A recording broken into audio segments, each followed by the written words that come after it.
तक्षक काटेगा। जब श्रृंगी ऋषि श्राप देकर के आश्रम पे आए तो पिता को पूरी बात बताई तो ऋषि कहने लगे, बेटा तुमने बड़ा गलत किया। ऐसे न्यायी राजा को तुमको ये श्राप नहीं देना चाहिए था। असमीक्ष न कर्तव्यम, बिना विचारे कोई कार्य नहीं करना चाहिए। श्राप दे दिया है, श्राप झूठा तो होगा नहीं, तो जाकर के राजा को खबर तो कुछ तपस्वी बालक ऋषि की आज्ञा मान करके राजा परीक्षित के यहाँ गए और उन्होंने जाकर के श्रृंगी ऋषि का श्राप बताया कि महाराज आपको ऋषि ने श्राप दिया है कि आज के 8वें रोज तक्षक काटेगा। तो राजा ने भी वो श्राप शिरोधार्य किया। क्यों? अपराध किया था। राजा को भी सोच हुआ, अब पछताए हो तो क्या, जब चिड़िया चुन गई खेत, जो हो गया सो हो गया। तो सोचा आगे की रास्ता तैयार की जाए। अपने बेटे जन्मेजय को राज्य दे करके, घर बार त्याग करके, भगवा वस्त्र धारण करके, जोगिया भेष धारण करके राजा परीक्षित जो है घर छोड़ करके गंगा के किनारे की ओर प्रस्थान कर रहे हैं, जा रहे हैं। अरे किसी संतों के, किसी महापुरुषों के साथ में जाकर के इसका कोई उपाय पूछूंगा, प्रायश्चित करूंगा। ऋषि का श्राप है, झूठा तो होगा नहीं, लेकिन फिर भी प्रयास करना चाहिए। प्रयास को छोड़ देना सबसे बड़ी कायरता है। राजा चल दिए।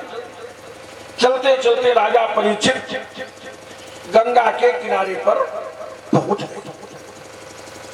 सुरसई गंगा के किनारे पर एक बरगद का वृक्ष है और उस बरगद के वृक्ष के नीचे जाकर के जैसे ही राजा परीक्षित वहां बैठे, जो ऋषि सुन रहा है वो राजा परीक्षित के दर्शनों को दौड़ा आ रहा है। चाहिए तो ये था राजा परीक्षित ऋषियों के पास जाते, लेकिन भगवान की माया, ऐसा न्याय कि जो सुनता है वो राजा परीक्षित के पास गंगा के किनारे पर दौड़ा चला आ रहा है। कहने का मतलब ये धीरे धीरे करके 88,000 ऋषि मुनि गंगा के किनारे पर एकत्रित हो गए।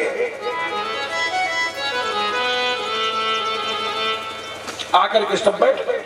व्यास, नारद, कर्ण, कात्यायन, वशिष्ठ, विश्वामित्र, अत्रि, जमदग्नि, भरद्वाज। तो सभी लोगों ने पूछा, अरे राजन क्या बात है, राजपाट त्याग करके आप यहाँ आए हैं? तो कहने लगे, महाराज हमको श्रृंगी ऋषि ने श्राप दिया, हमें श्रृंगी ऋषि ने श्राप दिया है कि आज के 8वें रोज तुम्हें तक्षक काटेगा। मैं आप लोगों के पास ये विचार करके आया हूं, आप लोग सिद्धि पुरुष हैं, शक्ति पुरुष हैं, तपस्वी हैं, हमारे ये श्राप मूर्छित हो जाए, कोई उपाय करो।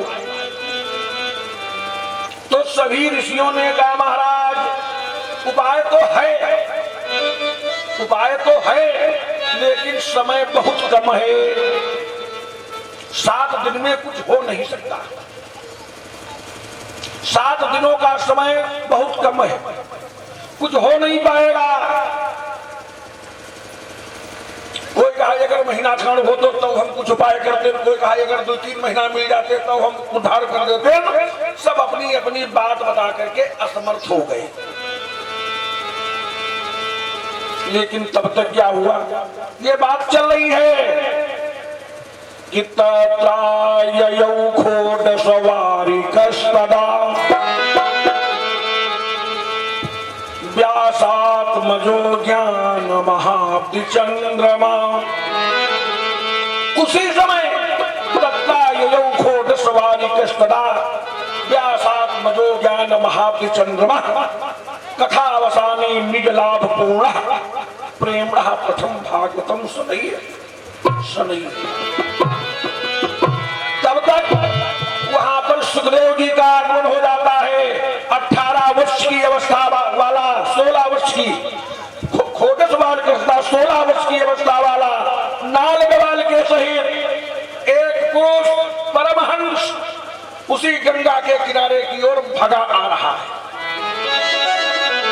कुछ लोग पीछे पीछे भग रहे हैं, सिल्ली है, ढीला मार रहे हैं, पकड़ाओ पकड़ाओ, हाथ हाथ। 16 वर्ष लड़का को नंगे नंगे खड़े कर दे तो लोग ढीला मलबे करिए। सुखदेव जी 16 वर्ष की अवस्था में नाल और ग्वाल के सहित नंगे नंगे गंगा के किनारे और भगे आ रहे हैं। तो लोगों ने, साधुओं ने, संतों ने जैसे ही देखा एकदम से सभी खड़े हो गए और सुखदेव जी का सम्मान किया, आदर किया।